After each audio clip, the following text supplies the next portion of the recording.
Boa noite. Que Deus, nosso Pai, que Maria de Nazaré, nossa querida Mãe Santíssima, que Jesus, nosso querido mestre e amigo, possam derramar as melhores bênçãos de amor e de paz sobre todos nós. É com muita alegria que aqui nos encontramos mais uma vez nesta casa que nos acolhe com tanto amor. Eu aproveito já para deixar o nosso abraço fraterno do Centro Espírita Ermelinda Lopes, o centro pelo qual fazemos parte, e todos os trabalhadores de lá abraçam os trabalhadores daqui também. A gente faz sempre esse intercâmbio, né, Guto? O pessoal daqui vai fazer palestra lá e a gente vem fazer palestra aqui. Agradeço aos dirigentes da casa pelo convite. E nos foi proposto a falar de um tema bastante interessante. Nós vamos falar sobre o destino ou o livre-arbítrio. E a gente já começa fazendo a pergunta: destino ou livre-arbítrio? Não é? Vocês acreditam em destino? É a pergunta que a gente faz. O destino realmente existe? Vamos ver. Se existe, como ele é segundo as leis de Deus? Como é que esse destino é segundo as leis de Deus? E a gente vai ver também o que é fatalidade. Fatalidade existe? Destino e fatalidade são a mesma coisa? Esses questionamentos a gente vai fazendo e a gente vai, durante o decorrer da nossa fala aqui, a gente vai esclarecer para vocês. E aí outra pergunta: podemos mudar o nosso destino? Se não podemos mudar o nosso destino, como é que fica o nosso livre-arbítrio? Todos esses questionamentos, a doutrina espírita, ela nos favorece esse entendimento, porque a doutrina espírita ela é uma luz que vem para a humanidade. Foi um consolador prometido há muito tempo por Jesus e que, no ano de 1857, através do Livro dos Espíritos, chegou para a humanidade. A doutrina que traz para nós não só consolo, mas a ciência, na sua forma assim, mais mostrando o mundo espiritual, trazendo a ciência espírita realmente, mostrando para nós todos os conhecimentos sobre o espírito imortal, trazendo os princípios sobre a existência de Deus, sobre a existência e a sobrevivência do espírito, sobre a reencarnação, sobre a pluralidade das existências, que é a reencarnação, e sobre a pluralidade dos mundos habitados. Então, esses princípios, eles nos favorecem, né, a todos nós conhecermos um pouco sobre nós mesmos, sabermos quem nós somos, de onde nós viemos, para onde nós vamos.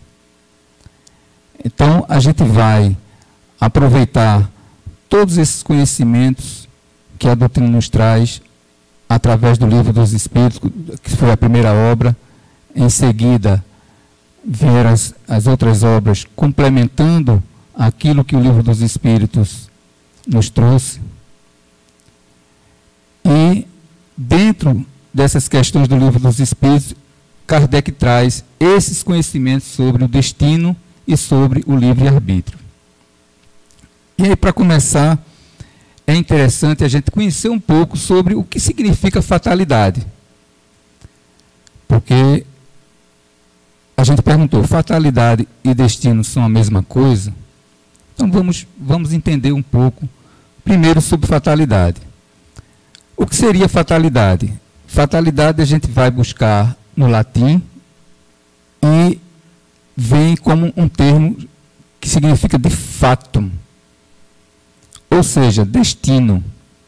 Então a gente já percebe que fatalidade e destino são quase sinônimos. Então o que seria fatalidade? Qual a definição de fatalidade? E aí a gente vê que seria um destino inevitável. Quando se fala em fatalidade, é como se fosse um destino inevitável, algo que você não pode evitar. E existe a doutrina que diz que supõe, né, sejam todos os acontecimentos da vida, né, e por extensão a todos os nossos atos, né, seriam predestinados e submetidos a uma lei a qual não nos podemos subtrair. Ou seja, então, fatalidade seria algo que a gente não pode evitar. Seria inevitável. Se a gente for analisar sobre esse contexto do vocábulo, a gente vai ver que a fatalidade transforma o homem, né, numa máquina.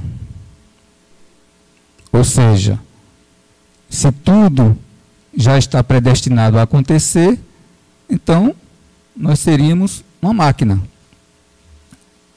E sem iniciativa, nem livre-arbítrio, né? E, consequentemente, sem responsabilidade. Se a gente for analisar, né, se a gente fosse realmente dessa forma como é colocado esse vocábulo de fatalidade, nós não teríamos livre-arbítrio, então seríamos uma máquina. E o que é que a doutrina espírita ela traz para a gente, o que é que ela nos ensina sobre essas questões do destino ou da fatalidade? E sobre o livre-arbítrio. E aí a gente vai já buscar lá no Livro dos Espíritos, na questão número 851, onde Allan Kardec já questionou, né, sobre a fatalidade, sobre o livre-arbítrio, e os espíritos superiores, eles já trouxeram para a gente alguns conceitos, um entendimento sobre esse tema. E eles dizem o seguinte: a fatalidade existe unicamente pela escolha que o espírito fez. Então, realmente vai acontecer algo pré-determinado, mas pela nossa própria escolha. Então, o livre-arbítrio, nesse caso, ele não é tolhido, porque a escolha foi feita antes mesmo de reencarnarmos. Então, ele diz: a fatalidade existe unicamente pela escolha que o espírito fez ao encarnar, desta ou daquela prova para sofrer. Então, nós escolhemos as nossas provas que nós iremos sofrer, essa ou aquela. Então, quando a gente passa por determinadas situações que foi realmente pré-determinado por nós mesmos, isso a gente pode chamar de fatalidade. Mas, será se tudo isso vai realmente acontecer? Será se nós, através do nosso livre-arbítrio, nós não poderemos mudar? Quando a fatalidade se relaciona a algo físico, aí não tem como mudar. Mas quando se relaciona a algo moral ou alguma tentação que você vai ter que provar, isso sim pode ser alterado. E é o que eles dizem aqui. Falamos aqui, eles dizem, né, das provas físicas. Então, nesse caso, ele diz que escolhendo-a, institui para si uma espécie de destino. Quando a gente escolhe aquela prova física, a gente já institui para nós mesmos como se fosse uma espécie de destino, que é a consequência da posição em que nós nos encontramos. Quanto às provas morais, no caso, e às tentações, o espírito, conservando o livre-arbítrio quanto ao bem e ao mal, é sempre senhor de ceder ou de resistir.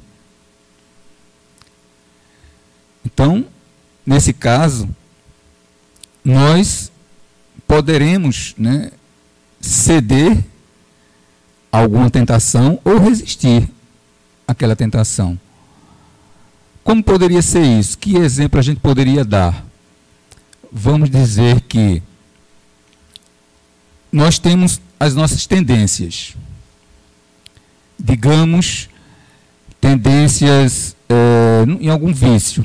Passamos aquela encarnação, né, em um determinado vício. Vamos citar o exemplo do alcoolismo. E aí, na próxima encarnação, nós vamos vir com aquela tendência, mas nós poderemos ceder àquela tendência ou resistir.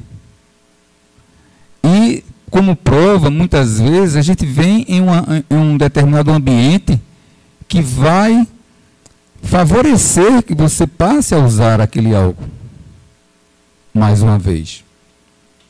E aí vai ser através do nosso livre-arbítrio que a gente vai ou ceder ou resistir àquela tentação, àquele vício. Mas os espíritos dizem para a gente, né, que ao nos ver fraquejar, muitas vezes a gente fraqueja, tem sempre um bom espírito que ele vai nos auxiliar, que vem em nosso auxílio. Só que eles não podem influir de maneira a dominar a nossa vontade. Eles vão apenas, né, tentar nos auxiliar de alguma forma, mas eles respeitam o nosso livre-arbítrio. Eles não podem dominar a nossa vontade, porque aí voltaríamos àquela questão de nos tornarmos, né, senhor dos outros, ou seja, seríamos máquinas. Há algumas escolhas que nós fazemos que a gente chama de escolhas gerais. Que seria o quê? O casamento. É uma escolha geral. Muitas vezes nós programamos lá no mundo espiritual, antes de reencarnarmos, como será o nosso casamento, com que parceiro nós iremos nos casar. Então, é uma escolha, vamos dizer assim, geral. A família na qual a gente vai estar é uma escolha geral.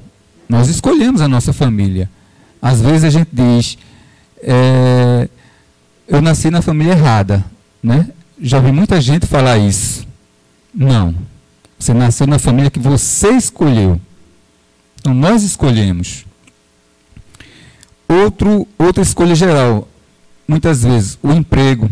Aquele trabalho, o emprego da gente, é uma escolha geral. Às vezes a gente também reclama do emprego da gente, mas foi você que escolheu estar naquele emprego. Uma doença seria uma outra escolha geral. E também o gênero da nossa morte. Vocês sabiam disso? Que a gente que escolhe o gênero da nossa morte, como é que nós vamos desencarnar? A gente escolhe. Com exceção, existe uma exceção, né? Nesse caso do gênero da morte, menos o suicídio. Porque o suicídio não foi escolha, né? Não foi planejado. Aí já é uma outra história, né?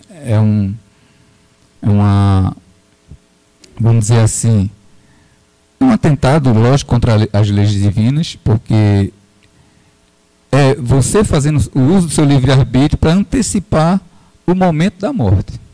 Que a gente vai ver que o momento da morte é uma fatalidade. Então, a gente falou aqui que nós recebemos a ajuda dos bons espíritos, que vão ali nos auxiliar para que a gente cumpra aquelas provas que a gente escolheu e passe pelas tentações, né, que a gente também escolheu passar. Mas nós recebemos também influências de maus espíritos. Maus, entre aspas, né? Aqueles espíritos que ainda se encontram no mal. Porque ninguém é mau. Nós estamos maus, né? Existem espíritos ignorantes, vamos dizer assim, que ainda persistem ali, ainda cometer os atos contrários às leis de Deus. Mas nós recebemos essas influências tanto dos espíritos bons quanto dos espíritos maus. E aí cabe a nós, de acordo com o nosso livre-arbítrio, ceder ou a influência do bom espírito ou a do mau espírito, vamos dizer assim. Vai depender de nós. Então a gente não pode culpar, muitas vezes, um espírito obsessor por você ter caído, por você ter feito algo, né, contrário ali às leis de Deus, porque se você aceitou aquela influência é porque você tinha ainda dentro de você aquela tendência de cometer aquele ato. Muitos suicídios acontecem, né, nascem dessas influências negativas. Infelizmente. Né, a gente sabe que muitos, né, que se suicidam é porque dão um espaço a esses espíritos que levam você ao suicídio.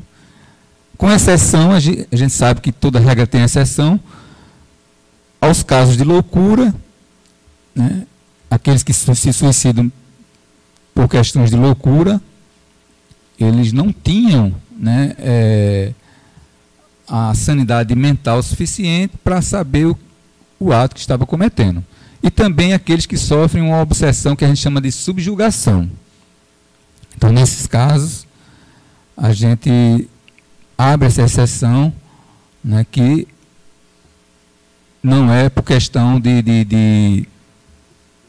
não nasce aí dessa influência, mas sim, né, não é você que cede aquela influência, é algo que é muito contra a sua vontade. Aí na questão 852, veja que interessante, Allan Kardec ele fez uma pergunta onde ele traz, né, uma questão dizendo o seguinte: há pessoas perseguidas por uma fatalidade. A gente sabe que tem pessoas que não tem jeito, como se estivesse sendo perseguida por uma determinada fatalidade, independente da forma de proceder da pessoa, né? Aí Kardec perguntou: esse infortúnio está no seu destino? É o destino da pessoa que aquilo tinha que acontecer, porque você foi... Sempre acontece a mesma coisa com a pessoa, né? Aí tem gente que diz: fulano tem uma urucubaca, né, que só cai na cabeça dele. E aí? É o destino da pessoa, aqueles infortúnios? Aí os espíritos respondem: são, talvez, provas que lhes caiba sofrer e que essas pessoas mesmas escolheram. Então, nesse sentido, realmente é algo que era para acontecer mesmo, mas foi você que escolheu passar por aquilo. E aí eles dizem: porém, ainda aqui lançais a conta do destino. A gente sempre fala que é o destino, o que os mais das vezes é apenas consequência de vossas próprias faltas. Aí a gente cai naquela lei, né, de causa e efeito, ou seja, do plantio e da colheita, porque tudo que acontece conosco é consequência das nossas faltas do passado. Então ninguém é vítima, ninguém é inocente, tudo que acontece com a gente tem um porquê. Então a gente tem que compreender isso. Compreendendo isso, nós vamos nos tornar pessoas mais resignadas, que é algo que a gente tem que desenvolver em nós, a resignação. E quando a gente passa por essas dificuldades com resignação, a gente vence a prova. Que esse é o nosso objetivo, é quitar os nossos débitos do passado. E quando a gente quita, né, de uma forma louvável, com resignação, com paciência, tudo isso aí vai ser somado e você vai sair como um vencedor e vai receber, lógico, os méritos por isso. E aí eles continuam dizendo: trata de ter pura a consciência em meio dos males que te afligem, e já bastante consolado te sentirás. Olha que interessante. Se a gente, né, tiver a consciência pura, né, em meio desses males que nos acontecem, aí a gente já vai estar consolado. Vamos sentir esse consolo, né? Trazendo para o Evangelho, o que é que Jesus falou que a gente pode trazer para essa temática de tudo que acontece, né, conosco é consequência de nossas próprias faltas. Jesus falou: a cada um segundo suas obras. Então isso é Jesus trazendo para nós essa lei de causa e efeito. A cada um conforme suas obras. Porque a gente pensa que as obras só são coisas boas, né? Mas nós fazemos obras não tão boas. E aí vamos sofrer as consequências. Mas quando as obras são boas, também essa lei de causa e efeito vai funcionar. Ela é justíssima. Então, se eu planto o feijão, eu vou ser obrigado a colher o feijão. Então, se eu planto uma boa obra, eu vou colher uma boa obra, o benefício dessas obras. Mas se essa minha obra não foi boa, também eu vou sofrer as consequências dessas obras não boas. Outra frase de Jesus que também corrobora com essa temática, quando ele diz: quem com ferro fere, com ferro será ferido. Né? Então, é a lei de causa e efeito.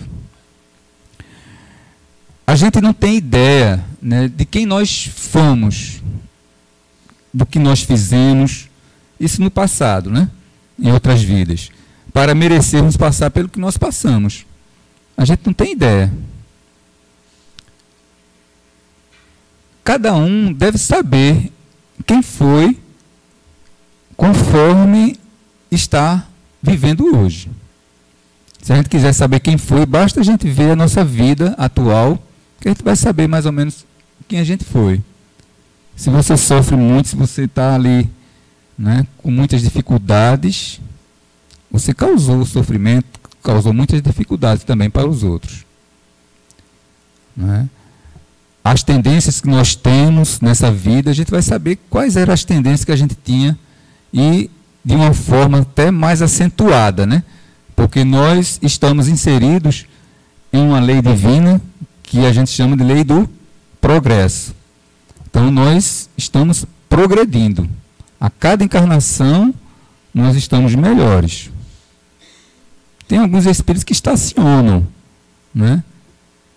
Que repetem os erros, mas alguma coisa se acrescentou nele de uma encarnação para outra. Então, um progresso houve. Por menor que seja, mas houve. Então, nós estamos nessa lei do progresso. Então, se a gente quiser saber quem a gente foi, basta olharmos para nós mesmos hoje. Né? Então, tudo isso que a gente falou, ela se explica pela reencarnação. e pela lei de causa e efeito. Né? Aí a gente tem um exemplo aqui de um livro que foi psicografado por Chico, todo mundo, acho que a maioria aqui conhece, o espírito André Luiz, né, que escreveu uma coleção de livros que fala a vida no mundo espiritual. E na sua terceira obra, que é o livro Missionários da Luz, traz a história da reencarnação de Segismundo. E aí é bem interessante.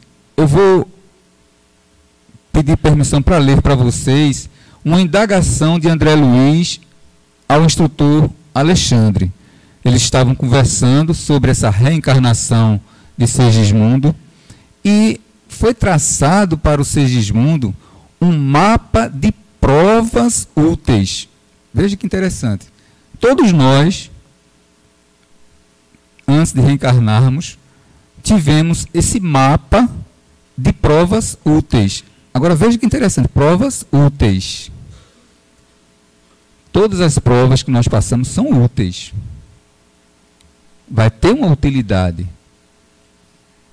A gente sabe que nada é programado para a gente, para que nós, vamos dizer assim, cometamos o mal.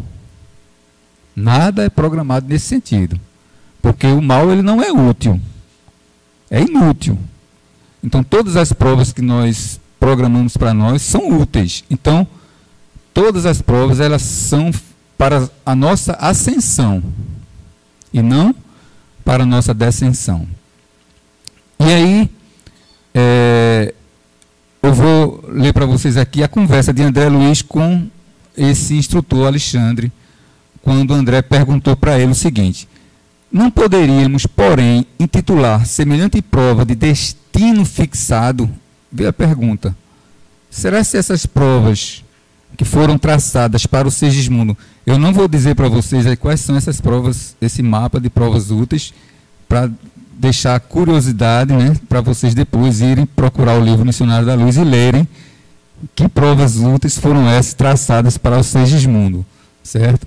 Mas André perguntou se, né, essas provas, né, que foram traçadas para ele, não seria um destino fixado? Olha a pergunta de André.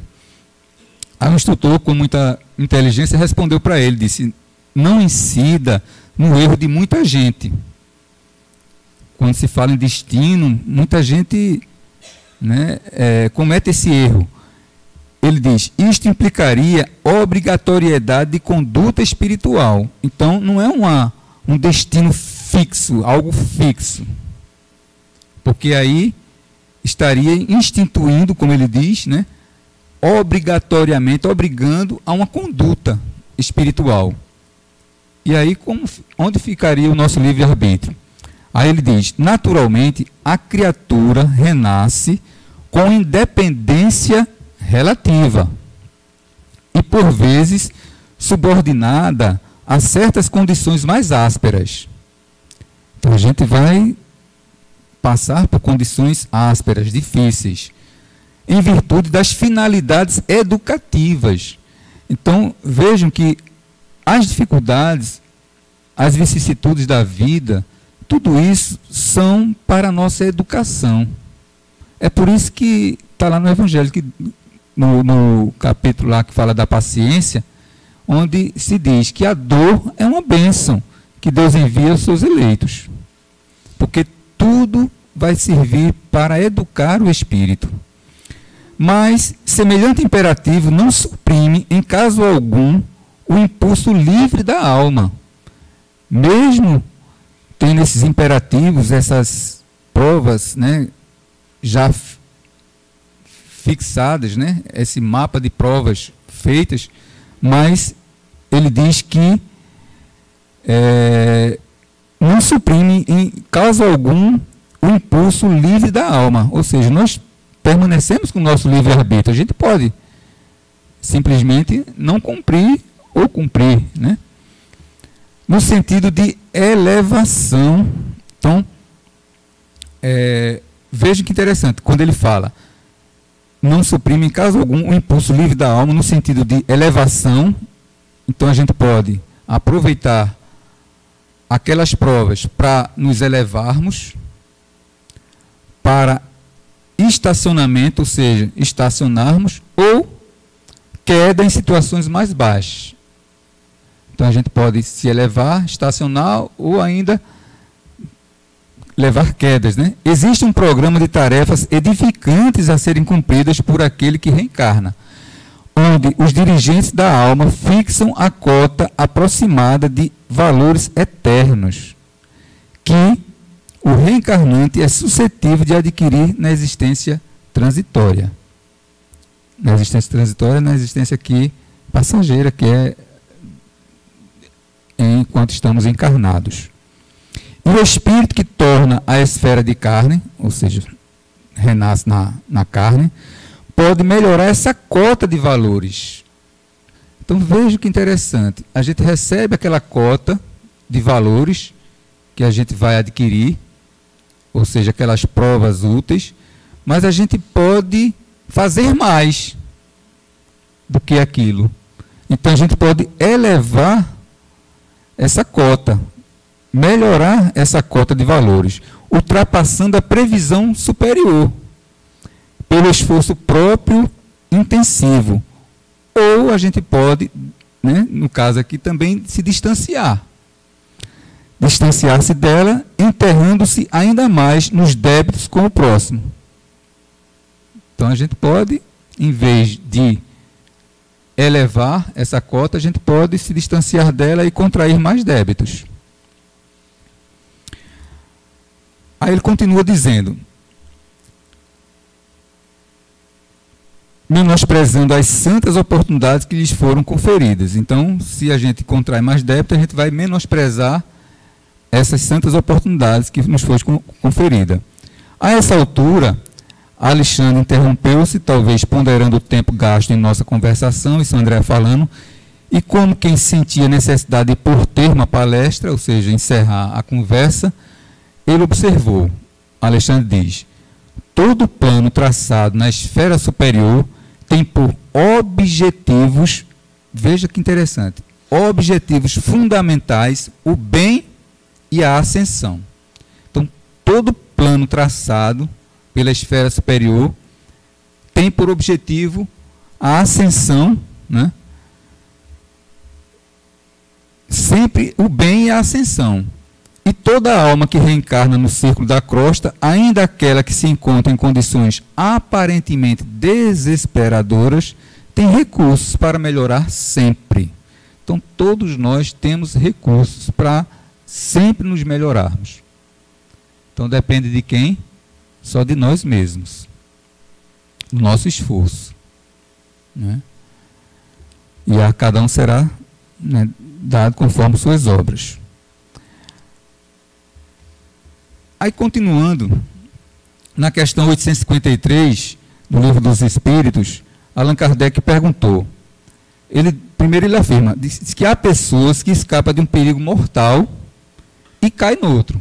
Não tem aquelas pessoas que, né, às vezes escapam de um perigo mortal, mas terminam caindo no outro e é fatal. Aí Kardec perguntou, não há nisso uma fatalidade? Parece que não tem como escapar da morte, né? Não tem gente que... Não tem jeito. Chegou o dia, o pessoal diz, é o dia, não tem jeito. Né? E aí eles respondem, fatal, no verdadeiro sentido da palavra, só o instante da morte. Então, é verdade. Só o instante da morte o é. E chegado esse momento, de uma forma ou de outra, a ele não podem se livrar. Isso está na questão 853 do Livro dos Espíritos. Aí a gente faz, né, algumas reflexões, lembra de alguns casos, né, que acontecem no dia a dia, na nossa vivência. Eu acho que todo mundo aqui conhece pessoas que se salvaram da morte, né, de forma ilesa, ou se salvaram de um grande perigo. Eu acho que todo mundo já tem algum caso assim, de ter visto pessoas que um avião, né, que cai. Tinha uma pessoa que estava naquele voo, mas perde o voo, chega atrasado, não, né? Escapou. Aí o pessoal diz, porque não era o dia. Realmente, não era o dia. Porque esse dia da morte realmente é uma fatalidade, é algo que foi planejado. Nós todos aqui já recebemos o nosso bilhete, né, de vinda e já com a data marcada para a volta. Aí algumas pessoas pensam que, por ser dessa forma, podem abusar, né? Podem passar por determinados perigos sem se preocupar, porque se o dia já está determinado, se for o dia, vai acontecer. Se não for, não vai. Não é? Não tem gente que procura levar a vida assim, se expondo aos perigos, mas aí a gente não pode também abusar, né? A gente vê alguns casos de pessoas que se salvaram da morte. A gente citou o exemplo do avião, mas vocês lembram de um caso de uma criança que caiu de um prédio e ficou presa, né, pendurada pela fralda, lembram? Realmente, são casos que a gente vê, que a gente escuta, que realmente surpreende. Não era o dia, não era o momento daquela criança, né? Tem um caso também de uma criança que caiu num fosso de gorilas, né? Já ouviram falar também, e que ela foi salva por uma mamãe gorila, né? Então são esses casos que a gente fica pensando, né? Aí Kardec também perguntou na questão 853A, se não for a hora da morte, então nós não morreremos? Que pergunta, né? Aí os espíritos respondem, não morrerás. E tens disso milhares de exemplos, eles dizem para a gente. Temos milhares de exemplos. Quando, porém, soe a hora da tua partida, eles dizem, nada poderá impedir que partas. Deus sabe de antemão de que gênero será a morte do homem, e muitas vezes seu espírito também o sabe, por lhe ter sido revelado quando escolheu tal ou qual existência. Então, resumindo, o que é que a gente pode entender aqui dessa questão? Que a gente, né, antes de reencarnar, a gente foi traçado para a gente o dia do nosso retorno. Nós não sabemos. Não cabe ao espírito saber, porque senão ia criar uma expectativa, aquela coisa, né? Você ia ficar... Mas às vezes a gente tem um certo pressentimento quando está próximo, né? A gente tem, aí começa, né, aquele ligeiro pressentimento, às vezes até se despede de algumas pessoas que, né, fala com pessoas que não, fazia muito tempo que não falavam e tal. Então acontece muitas vezes. Eu tive um pressentimento assim do desencarne do meu pai, porque eu visitava o meu pai todas as quintas-feiras, uma vez por semana. Ele morava um pouco distante da minha casa, mas toda semana eu ia lá na casa dele, levava umas frutinhas e tal, e passava a manhã com ele. Era uma visita semanal. Meu pai, ele já tinha 90 anos de idade. E todas as vezes que a gente terminava ali, a gente tomava um café na mesa e tal, e quando eu ia me despedir dele, ele me acompanhava até o portão da casa dele, eu dava um abraço e ia embora, ele entrava. No dia, a última vez que eu estive lá na casa dele, a gente fez o mesmo procedimento. Tomou café e tal. Aí quando a gente foi se despedir, ele me acompanhou até o portão, eu dei um abraço. E ele retornou para dentro, mas eu fiquei ainda um pouco conversando com a minha irmã. E eu conversando com ela, daqui a pouco, quando a gente terminou a conversa, que eu já ia embora, aí eu dei aquela vontade de dar outro abraço no meu pai. Aí eu voltei. Cheguei na cozinha, aí procurei por ele, disse, papai, aí ele, ô meu filho, Eu voltei para dar outro abraço. Ele disse, meu filho, eu já estou aqui no banheiro, vou tomar banho, já tirei a roupa, mas se sinta abraçado. Foi a última frase que eu ouvi do meu pai, se sinta abraçado. E aí, quando foi no sábado, né, veja aí a questão do gênero da morte. Meu pai já tinha 90 anos de idade, né, era uma pessoa lúcida, não tinha nenhum problema de saúde, assim, coisas normais da idade, mas caminhava ainda, era ativo. E ele foi deitar numa rede, ali na praia de Enseadas. Ele, mesmo que amarrou a rede, colocou uma corda numa árvore que tinha assim no terreno, e a outra corda ele amarrou numa coluna de cimento que tinha lá de um terreno que fizeram a coluna e deixaram abandonada lá, não fizeram mais nada. Então, ele estava deitado e creio que quando ele foi levantar, que fez força, né, para levantar, a coluna de cimento rompeu embaixo, porque o ferro já tinha comido a maresia e a coluna de cimento caiu por cima dele. Aí a gente fica a se questionar, poxa, né? Uma pessoa já nessa idade, desencarnar dessa forma, mas o que é que a doutrina nos diz? Que não é o espírito que escolhe o gênero de sua morte? Então, foi uma escolha dele. A gente não pode ficar questionando Deus, né? Questionando isso, aquilo. A gente tem que confiar. É a vontade de Deus. Quando a gente reza o Pai Nosso, o que é que a gente diz no Pai Nosso? Seja feita a tua vontade, né? Assim na terra como no céu. Então, a gente tira como ensinamento isso aqui, que a hora da morte ela é realmente fixada, né? O gênero é uma escolha do espírito, né? E como os espíritos dizem aqui, que a gente conhece, né, esse gênero, mas a gente não vai, logicamente, lembrar. A gente tem outros exemplos, no próprio Evangelho mesmo, a gente tem o exemplo de João Batista, né, que teve a sua cabeça degolada, entregue numa bandeja. E aí a gente, indo buscar lá atrás, quando ele era Elias, a gente viu que ele tinha mandado cortar a cabeça de alguém, de outras pessoas. Então, ele escolheu, ele pediu para desencarnar daquela forma. É um débito. Então, coragem do espírito, né?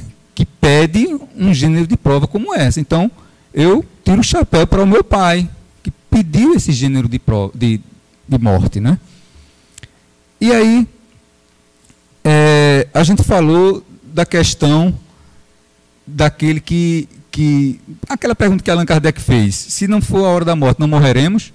E aí tem pessoas que se expõem ao perigo de forma negligente, né? Achando que não vai morrer, porque... Mas aí tem um detalhe: se você se expõe demais ao perigo, é um suicídio, né? A hora da morte, ela é prevista, mas quando é pelo suicídio, você está antecipando aquela hora da morte. Então a gente tem que ter essa consciência. Os que se expõem aos perigos é um suicídio direto ou indireto. Certo? Aí a gente vai trazer para vocês uma historinha que, só para ilustrar isso aqui. No Antigo Oriente, né, tem aqueles grandes mestres que ensinam a seus discípulos. E estava naquela assembleia, o mestre ensinando aos seus discípulos. E um dos discípulos, muito curioso e meio que atrapalhado, ele fez uma pergunta ao mestre: mestre, onde Deus mora? Né? Onde mora Deus? E o mestre, com muita sabedoria, disse para ele: Deus mora em tudo. Deus mora em mim, Deus mora em você, Deus mora na natureza, né? Nos minerais, nos vegetais, nos animais. Deus mora em tudo que existe. Aí o discípulo ficou com aquilo, né, na cabeça, terminou ali a aula, e ele ficou admirado com a resposta do mestre, e ficou pensativo. Quando ele estava caminhando, voltando para a sua casa, seguindo a estrada, aquela frase do mestre ficava martelando na sua cabeça. De repente ele viu um elefante vindo em alta velocidade em sua direção. Aí ele pensou, se eu sou Deus, né? Se Deus mora em mim, eu sou Deus. Se Deus mora no elefante, o elefante é Deus. Então,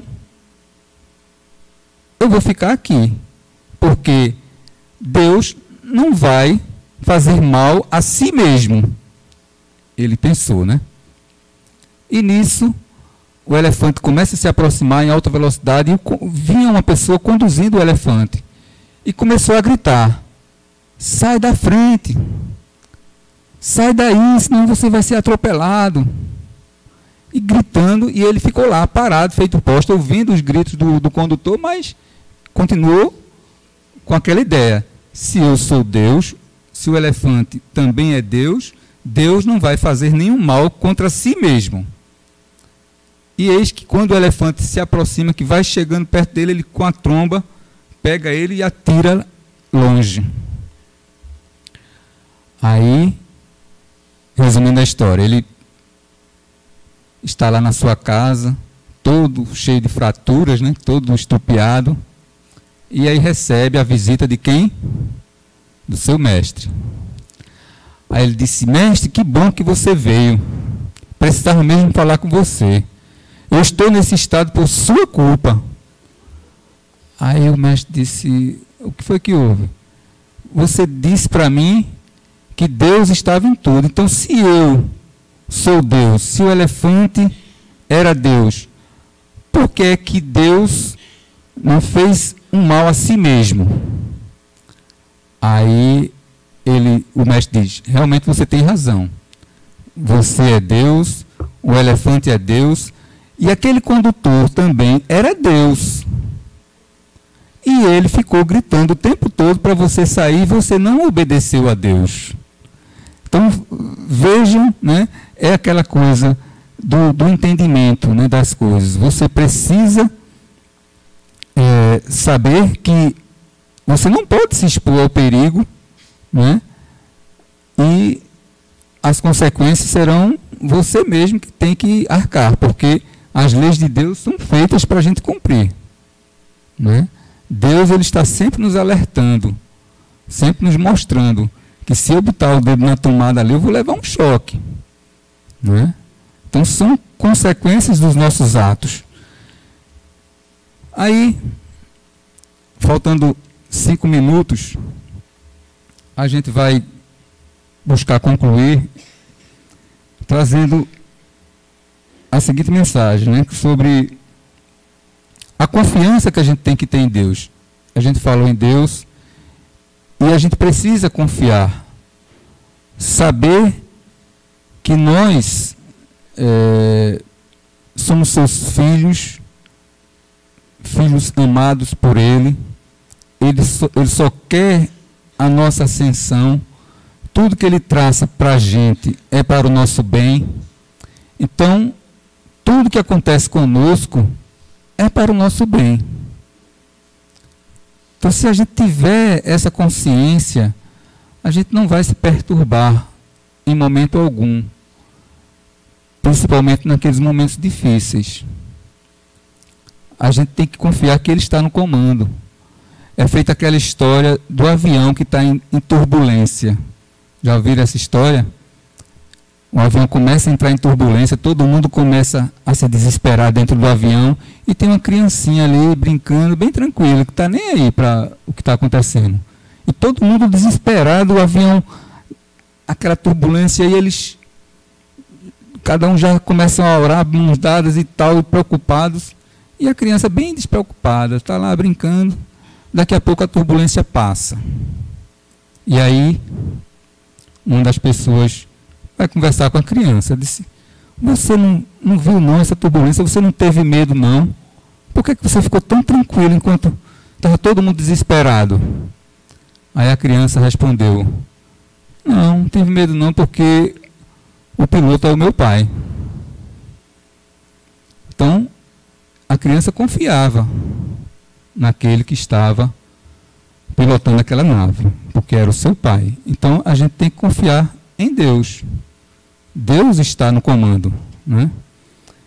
Então a gente encerra com essa frase que a gente deve confiar sempre em Deus, pois além de ser nosso pai, ele também está no comando do nosso planeta Terra, que é a aeronave que nos conduz e que nos fez para que tenhamos vida, mas vida em abundância. Então, que nossa fé em Deus seja suficientemente do tamanho realmente de um grão de mostarda, e nossa esperança seja bem maior que ela, né? Que essa fé, que esse grão de mostarda. E aí eu deixo para vocês uma mensagem que é uma poesia, eu gosto sempre de encerrar com essa poesia, é de Cassimiro Cunha, psicografia de Chico Xavier, onde ele diz para a gente: meus amigos, prossigamos no trabalho dia a dia, procurando com Jesus a verdadeira alegria. Se no caminho despontam problemas a resolver, perseveremos no bem, cumprindo o nosso dever. A dor faz parte da vida. Ninguém vive sem lutar, mas é feliz quem já sabe esquecer e perdoar. Incompreensões, dissabores, não desistas de servir. Silencia e segue em frente na construção do porvir. Amanhã, após a noite que a morte impõe aos teus passos, encontrarás redivivo o Cristo a estender-te os braços. Muita paz a todos.